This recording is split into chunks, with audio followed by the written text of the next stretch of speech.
چند تایی که بچه‌ها بهتون قرار اسکیناشو نشون بدم، یکیش توی سیزن 11 به صورت کاملا رایگان میتونی بگیری و لذتشو ببری. اولین اسکینی که میخوام بهت بگم اورما تراکر معروف هستش که خیلی همون دوستش داریم و قراره که احتمالی بچه دارم میگم تاکیدم میکنم که احتمالا بیاد توی سیزن بعدیمون و میتونیم راحت توی ایونت یا مثلا جوایز روزانه بگیریمش.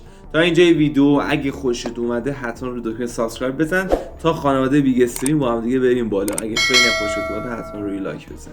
این مورد بچه‌ها اسکین بعدی هستش که قراره ریپر توی سیزن بعدی ما داشته باشیم. چند تا اسکین داریم گفتم بچه‌ها که اینا یکیش توی سیزن 11 به صورت رایگانه. اسکین بعدیمون چه اسکینی میتونه باشه؟ این بسه به خدا بسه، فهمیدیم ریپره، به خدا، به پیر، به پیغمبر. رایدر قراره که بیاد. اگه بیاد که من لف میدم از کال آف دیوتی موبایل و خیلی بدی به نظرم. اسکین بعدی میتونه اسکین جذابی باشه به نظرم. چرا جذابه؟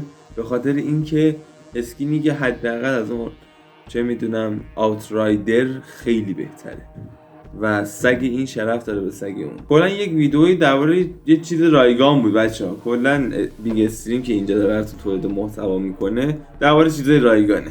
خب یا سیزن بعدی یا بتل پس بعدی، کلا چیزای خیلی باحالی که خیلی همون دوست داریم ما تو سیزن‌های بعدی میتونیم ببینیم، مخصوصا تو این چنل. و اینم آخرین اسکینی بود که میگم دیگه بچه، یکی از این چند تا توی سیزن بعدی میاد که به نظر تو کدوم یکی از اینها قشنگتر و میتونی بگیریش داشته باشیش و شباباش لالا کنی؟ حتما مثلا کامنت کن و بگ استریمو دنبال کن حتما.